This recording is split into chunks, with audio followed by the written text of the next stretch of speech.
ഓം ശാന്തി.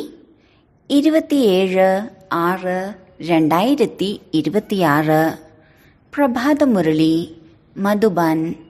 മധുരമായ കുട്ടികളെ, ഓർമ്മയിലൂടെ ആത്മാവിലെ അഴുക്കിനെ ഇല്ലാതാക്കിക്കൊണ്ടിരിക്കൂ.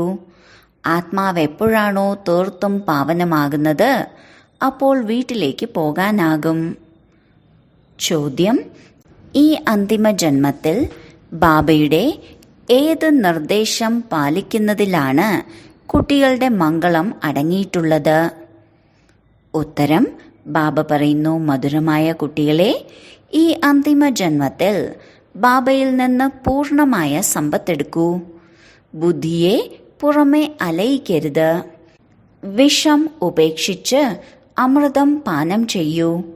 നിങ്ങൾക്ക് 63 ജന്മങ്ങളുടെ ശീലം ഈ അന്തിമ ജന്മത്തിലാണ് ഇല്ലാതാക്കേണ്ടത്. അതിനാൽ രാത്രിയും പകലും പരിശ്രമിച്ച് ദേഹി അഭിമാനിയായി മാറൂ. ഓം ശാന്തി. ശാന്തിധാമം വിശ്രമിക്കാനുള്ള സ്ഥലമാണ്. ഈ ലോകത്തിലെല്ലാവരും ക്ഷീണിച്ചിരിക്കുകയാണ്. നമുക്ക് നമ്മുടെ സുഖധാമത്തിലേക്ക് പോകണമെന്ന് എല്ലാവരും ആഗ്രഹിക്കുന്നു. ഈ ലോകത്തിലിരിക്കാൻ ആരും ഇഷ്ടപ്പെടുന്നില്ല. സ്വർഗം കാണുമ്പോൾ നരകത്തിനോട് എങ്ങനെ പ്രീതിയുണ്ടാകാനാണ്? പറയുന്നു ബാബ, എത്രയും പെട്ടെന്ന് ഈ ദുഃഖധാമത്തിൽ നിന്ന് നമ്മെ കൊണ്ടുപോകൂ. മനസ്സിലാക്കി തരുന്നു, ഈ ലോകം അഴുക്കാണ്. ഈ ലോകത്തെ ആസുരീയ ലോകം അഥവാ നരകമെന്ന് പറയുന്നു. ഇത് നല്ല വാക്കാണോ? ദേവതകളുടെ ലോകവും നരകവും തമ്മിൽ എത്ര വ്യത്യാസമാണ്! ഈ ആസുരീയ ലോകത്തോട് എല്ലാവരുടെയും മനസ്സ് മടുത്തിരിക്കുന്നു. പക്ഷെ ആർക്കും തിരിച്ചു പോകാൻ സാധിക്കില്ല. എല്ലാവരിലും തമോപ്രധാനതയുടെ കറയുണ്ട്. ആത്മാവിൽ നിന്ന് ഈ അഴുക്കിനെ ഇല്ലാതാക്കാനുള്ള പുരുഷാർത്ഥമാണ് ചെയ്തുകൊണ്ടിരിക്കുന്നത്. നല്ല പുരുഷാർത്ഥികളുടെ അവസ്ഥ അവസാന സമയം നല്ലതായിരിക്കും. ഈ പഴയ ലോകം ഇല്ലാതാകും. ഇനി കുറച്ചു ദിവസങ്ങൾ മാത്രമേ ബാക്കിയുള്ളൂ. എപ്പോൾ വരെ ബാബ വന്ന് തിരികെ കൊണ്ടുപോകുന്നില്ലയോ, അതുവരെയും ആർക്കും തിരിച്ചു പോകാൻ സാധിക്കില്ല. ലോകത്തിൽ ദുഃഖമാണല്ലോ. ഓരോ വീടുകളിലും എന്തെങ്കിലുമൊക്കെ കാരണത്താൽ ദുഃഖമുണ്ടായിരിക്കും. ബാബ നമ്മളെ ദുഃഖങ്ങളിൽ നിന്ന് മുക്തമാക്കാൻ വേണ്ടി വന്നിരിക്കുകയാണ് എന്ന് നിങ്ങൾ കുട്ടികളുടെ ഹൃദയത്തിലുണ്ട്. നല്ല നിശ്ചയബുദ്ധികളായ കുട്ടികൾ ഒരിക്കലും ബാബയെ മറക്കില്ല. ബാബയെ സർവരുടെയും ദുഃഖഹർത്താവെന്നാണ് പറയുന്നത്. കുട്ടികൾ മാത്രമേ ബാബയെ തിരിച്ചറിയൂ. അഥവാ എല്ലാവരും തിരിച്ചറിയുകയാണെങ്കിൽ എല്ലാ മനുഷ്യരും വന്ന് എവിടെയാണ് ഇരിക്കുക? ഇതൊരിക്കലും സംഭവ്യമല്ല.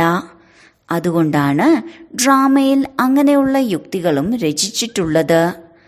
ആരാണോ ശ്രീമതമനുസരിച്ച് ജീവിക്കുന്നത്, അവർക്ക് മാത്രമേ ഉയർന്ന പദവി പ്രാപ്തമാകൂ. ഇത് ശരിയാണ്. ശിക്ഷകൾ അനുഭവിച്ചിട്ടാണെങ്കിലും ശാന്തിധാമത്തിലേക്ക് അഥവാ പാവന ലോകത്തിലേക്ക് പോകും. എന്നാൽ ഉയർന്ന പദവി പ്രാപ്തമാക്കാൻ പുരുഷാർത്ഥം ചെയ്യണം. മറ്റൊന്ന്, പാവനമാകാതെ പാവന ലോകത്തിലേക്ക് പോകാൻ സാധിക്കില്ല. ആത്മജ്യോതി പോയി പരമജ്യോതിയിൽ ലയിച്ചു എന്ന് പറയുന്നതൊന്നും ശരിയല്ല. ആദ്യം സൃഷ്ടിയിലേക്ക് വന്ന ലക്ഷ്മി നാരായണന് പോലും തിരിച്ചു പോകാൻ സാധിക്കില്ല. പിന്നെ എങ്ങനെയാണ് മറ്റെല്ലാവർക്കും പോകാൻ സാധിക്കുന്നത്? ലക്ഷ്മി നാരായണന്റെയും 84 ജന്മങ്ങൾ പൂർത്തിയായി. ഇപ്പോൾ തിരിച്ചു പോകുന്നതിന് വേണ്ടി തപസ് ചെയ്തുകൊണ്ടിരിക്കുകയാണ്. എല്ലാവരും ഒരു ബാബയെയാണ് വിളിക്കുന്നത്. അല്ലയോ ഈശ്വരീയ പിതാവേ, അല്ലയോ മുക്തിദാതാവേ. ഗോഡ് ഫാദറാണ് ദുഃഖം ഹരിച്ച് സുഖം നൽകുന്നത്. കൃഷ്ണനെ ഒന്നുമല്ല വിളിക്കുന്നത്. ക്രിസ്ത്യാനികളാണെങ്കിലും മുസ്ലിങ്ങളാണെങ്കിലും എല്ലാവരും വിളിക്കുന്നത് അല്ലയോ പിതാവേ എന്നാണ്. ആത്മാവ് തന്റെ അച്ഛനെയാണ് വിളിക്കുന്നത്. നമ്മൾ ആത്മാവാണെന്ന് മനസ്സിലാക്കുമ്പോഴാണ് അച്ഛനാണെന്ന് പറയുന്നത്. ആത്മാവ് വലുതല്ല, ഒരു നക്ഷത്രമാണ്, അതിസൂക്ഷ്മമാണ്. ബാബയുടെ സ്വരൂപം പോലെയാണ് ആത്മാവിൻ്റേതും. ഇപ്പോൾ നിങ്ങൾ ബാബയുടെ മഹിമ പാടുന്നു. സത്യവും ചൈതന്യവും ജ്ഞാനത്തിൻ്റെയും ആനന്ദത്തിൻ്റെയും സാഗരവുമാണ്. നിങ്ങൾ ആത്മാക്കളും ബാബയ്ക്ക് സമാനമായി മാറുകയാണ്. നിങ്ങളുടെ ബുദ്ധിയിൽ മുഴുവൻ സൃഷ്ടിയുടെ ആദിമധ്യ അന്ത്യത്തിൻ്റെ ജ്ഞാനം വന്നു കഴിഞ്ഞു. മറ്റൊരു മനുഷ്യനിലും ഈ ജ്ഞാനമില്ല. മുഴുവൻ ഭാരതത്തിലും മുഴുവൻ വിദേശത്തിൽ പോലും തിരഞ്ഞു നോക്കൂ, ആർക്കും ഇതിനെക്കുറിച്ച് അറിയില്ല. ആത്മാവാണ് 84 ജന്മങ്ങളുടെ പാർട്ട് അഭിനയിക്കുന്നത്. 84 ലക്ഷം സംഭവ്യമല്ല. 84 ലക്ഷം ജന്മങ്ങളെക്കുറിച്ച് ആർക്കും വർണ്ണിക്കാൻ പോലും സാധിക്കില്ല. ബാബ പറയുന്നു, നിങ്ങൾക്ക് നിങ്ങളുടെ ജന്മങ്ങളെക്കുറിച്ച് അറിയില്ല. ഞാനാണ് പറഞ്ഞു തരുന്നത്.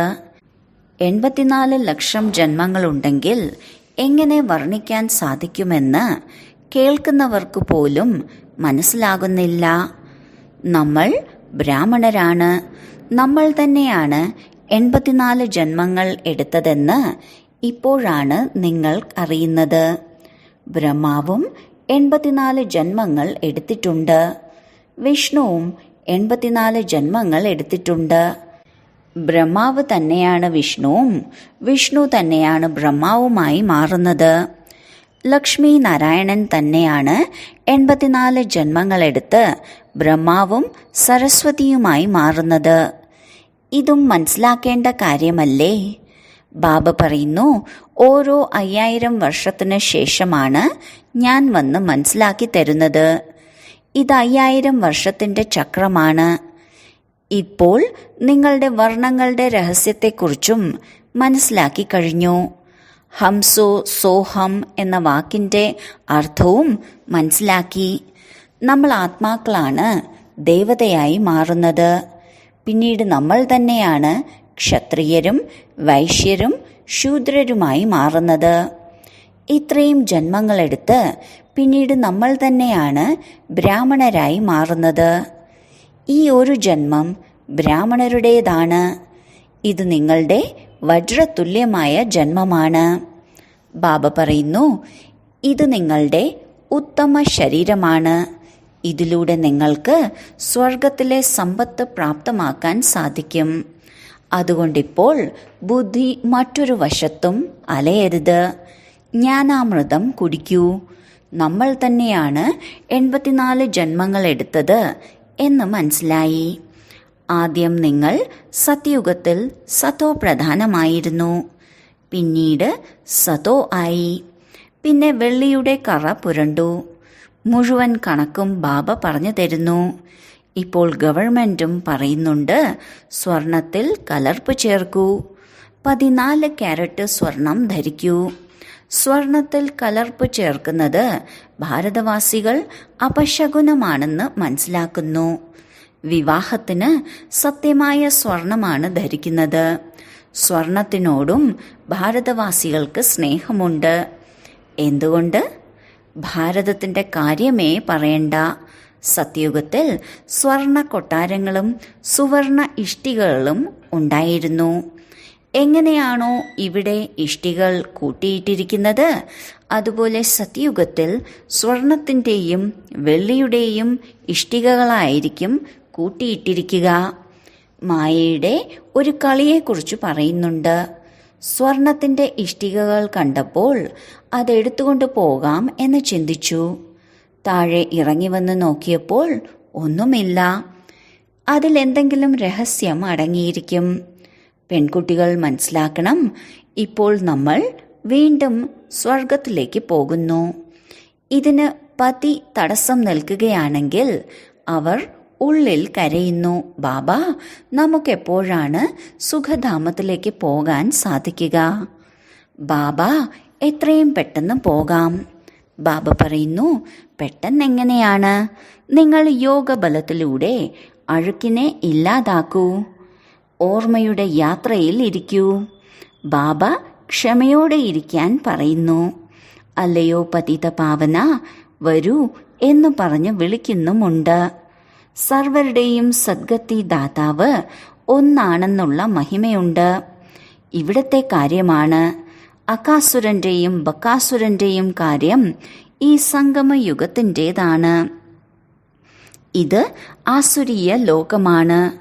ബാബ മനസ്സിലാക്കി തരുന്നു, മുഴുവൻ വൃക്ഷവും ജീർണിച്ചു പോകുമ്പോഴാണ് ഞാൻ ഓരോ കൽപ്പത്തിലെയും സംഗമത്തിൽ വരുന്നത്.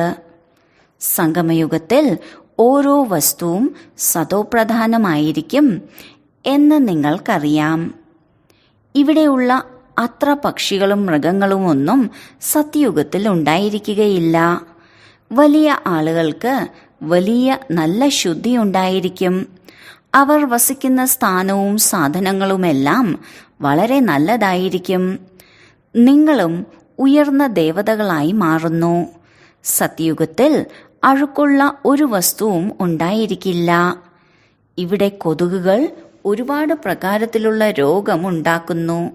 എത്ര അഴുക്കാണ്! വലിയ വലിയ പട്ടണങ്ങളിൽ ഒരുപാട് അഴുക്കാണ്.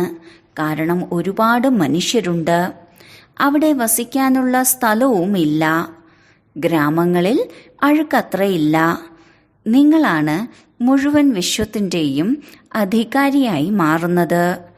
മനുഷ്യർ പാടുന്നുണ്ട്, ബ്രഹ്മാവും വിഷ്ണുവും 9 ലക്ഷം നക്ഷത്രങ്ങളും പ്രപഞ്ചത്തിൽ വസിക്കുന്നുണ്ട്. ബ്രഹ്മാവ് തന്നെയാണ് വിഷ്ണുവായി മാറുന്നത്. വിഷ്ണുവിനോടൊപ്പം നക്ഷത്രങ്ങളുമുണ്ട്. സത്യയുഗത്തിൽ ദേവതകൾ വളരെ കുറച്ചേയുള്ളൂ. വൃക്ഷമാദ്യം ചെറുതായിരിക്കും, പിന്നീടാണ് അഭിവൃദ്ധി പ്രാപിക്കുന്നത്. സത്യയുഗത്തിൽ വളരെ കുറച്ചു പേരായിരിക്കും. മധുരമായ നദീതീരങ്ങളിലായിരിക്കും വസിക്കുക. ഇവിടെ നദികളിൽ നിന്ന് ഒരുപാട് കനാലുകൾ ഉണ്ടാക്കാറുണ്ട്. അവിടെ കനാലുകളൊന്നും ഉണ്ടാവില്ല. ഒരു പിടി മനുഷ്യരേ ഉള്ളൂ.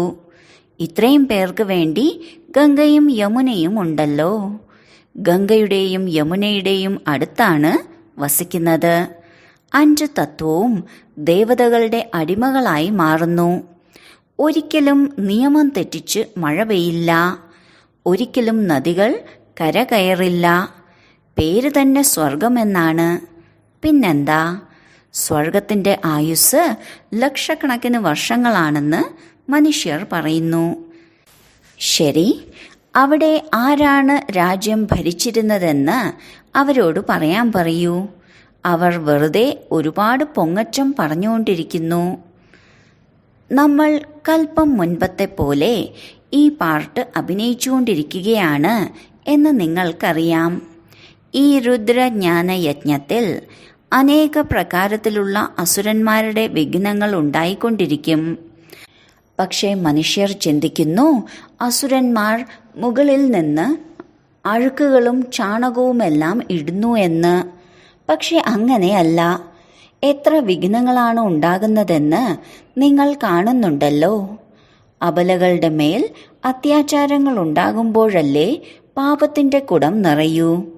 ബാബ പറയുന്നു, അല്പം സഹിക്കേണ്ടി വരും. നിങ്ങൾ നിങ്ങളുടെ അച്ഛനെയും സമ്പത്തിനെയും ഓർമ്മിച്ചുകൊണ്ടിരിക്കൂ. അടികൊള്ളുന്ന സമയവും ബുദ്ധിയിൽ ശിവബാബയെ ഓർമ്മിക്കൂ. നിങ്ങളുടെ ബുദ്ധിയിൽ ജ്ഞാനമുണ്ട്. ആരെയെങ്കിലും തൂക്കിക്കൊല്ലാൻ വിധിക്കുമ്പോൾ പള്ളിയിലെ അച്ഛന്മാർ ഗോഡ് ഫാദറിനെ ഓർമ്മിക്കാൻ പറയുന്നു. ക്രിസ്തുവിനെ ഓർമ്മിക്കൂ എന്നല്ല പറയുന്നത്. മുകളിലുള്ള ഈശ്വരനെയാണ് ചൂണ്ടിക്കാണിക്കുന്നത്. ഈശ്വരൻ ഇത്രയും സ്നേഹിയായതുകൊണ്ടാണ് എല്ലാവരും ഓർമ്മിക്കുന്നത്. ആത്മാവ് തന്നെയാണ് വിളിക്കുന്നത്. ഇപ്പോൾ ദേഹീയ അഭിമാനിയായി മാറാനാണ് പ്രയത്നമുള്ളത്. 63 ജന്മം നിങ്ങൾ ദേഹാഭിമാനത്തിലായിരുന്നു. ഇപ്പോൾ ഈ ഒരു ജന്മത്തിൽ പകുതി കൽപ്പത്തിലെ ശീലം ഇല്ലാതാക്കണം. നിങ്ങൾക്കറിയാം, ദേഹി അഭിമാനിയായി മാറുന്നതിലൂടെ നമ്മൾ സ്വർഗത്തിന്റെ അധികാരികളായി മാറും. എത്ര ഉയർന്ന പ്രാപ്തിയാണ്! അതിനാൽ രാത്രിയും പകലും ഈ പരിശ്രമത്തിൽ തന്നെ മുഴുകണം. മനുഷ്യർ ജോലി കാര്യങ്ങൾക്ക് വേണ്ടിയും എത്രയാണ് ശ്രമിക്കുന്നത്. സമ്പാദിക്കുമ്പോൾ മനുഷ്യനൊരിക്കലും കോട്ടുവായോ ക്ഷീണമോ ഉണ്ടായിരിക്കില്ല. പൈസ ലഭിക്കുന്നതിൻ്റെ സന്തോഷം ഉണ്ടായിരിക്കും. ക്ഷീണത്തിൻ്റെ കാര്യമേ ഇല്ല. ബ്രഹ്മബാബയും അനുഭവിയാണല്ലോ. രാത്രിയിൽ കപ്പലുകൾ വരുമ്പോൾ സാധനങ്ങൾ വാങ്ങുമായിരുന്നു. ഉപഭോക്താക്കളുടെ പോക്കറ്റ് കാലിയാക്കാതെ അവരെ വിടില്ലായിരുന്നു.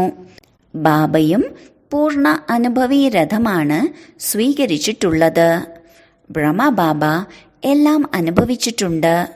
ഗ്രാമീണ ബാലകനായിരുന്നു. 10 അണയ്ക്ക് ധാന്യം വിൽക്കുമായിരുന്നു. ഇപ്പോൾ നോക്കൂ, വിശ്വത്തിന്റെ അധികാരിയായി മാറുന്നു. തികച്ചും ഗ്രാമവാസിയായിരുന്നു. പിന്നീട് വലുതായപ്പോൾ വജ്രവ്യാപാരം ആരംഭിച്ചു. പിന്നീട് വജ്രവ്യാപാരം മാത്രമേ ഉണ്ടായിരുന്നുള്ളൂ. ഇത് സത്യമായ വജ്രമാണ്. ഇത് രാജകീയ വ്യാപാരമാണ്. ബ്രഹ്മബാബ വളരെ അനുഭവിയാണ്. സ്വന്തം വീട് പോലെയായിരുന്നു വൈസ്രോയുടെ വീട്ടിലേക്ക് പോയിരുന്നത്. ഇവിടെ അവിനാശി ജ്ഞാനരത്നമാണ്. ഈ ജ്ഞാനരത്നം ബുദ്ധിയിൽ ധാരണ ചെയ്യുന്നത്രയും കോടിപതിയായി മാറും. ശിവബാബയെ കച്ചവടക്കാരനെന്നും രത്നവ്യാപാരിയാണെന്നും പറയുന്നു. ബാബയുടെ മഹിമയും പാടുന്നു. പിന്നീട് സർവവ്യാപി എന്നും പറയുന്നു. മഹിമയോടൊപ്പം ഗ്ലാനിയും ചെയ്യുന്നു. ഭക്തി മാർഗത്തിന്റെ അവസ്ഥ എന്തായിരിക്കുന്നു? ബാബ പറയുന്നു, ഭക്തി പൂർത്തിയാകുമ്പോഴാണ് ഭക്തരുടെ രക്ഷകനായ ബാബ വരുന്നത്. ഒരുപാട് ഭക്തി ആരാണ് ചെയ്യുന്നതെന്നും തെളിയിക്കാൻ സാധിക്കും. നിങ്ങളാണ് ഏറ്റവും കൂടുതൽ ഭക്തി ചെയ്യുന്നത്. ഏറ്റവും കൂടുതൽ ഭക്തി ചെയ്യുന്നവരാണ് ഇവിടെ വന്ന് ബ്രാഹ്മണരായി മാറി വീണ്ടും പൂജ്യരായി മാറുന്നതിന് വേണ്ടിയുള്ള സമ്പത്ത് ബാബയിൽ നിന്ന് നേടുന്നത്. രാവണൻ പൂജാരിയാക്കി മാറ്റി, ബാബ പൂജ്യരാക്കി മാറ്റുന്നു. ഇതാണ് ഭഗവാനുവാച. ഭഗവാൻ ഒന്നു മാത്രമാണ്. 2-3 ഭഗവാനൊന്നുമില്ല. ഗീത ഭഗവാനാണ് പറഞ്ഞത്. ശിവ ഭഗവാനുവാചയ്ക്ക് പകരം കൃഷ്ണന്റെ പേര് വെച്ചു. അതിനാൽ എത്ര വ്യത്യാസം വന്നു? ഡ്രാമയനുസരിച്ച് ഗീതയുടെ പേര് മാറുക തന്നെ വേണം. പിന്നീട് അല്ലയോ പതിത പാവന, വരൂ എന്ന് പറഞ്ഞ് വിളിക്കുന്നു. ബാബ പാവനമാക്കി മാറ്റുന്നു.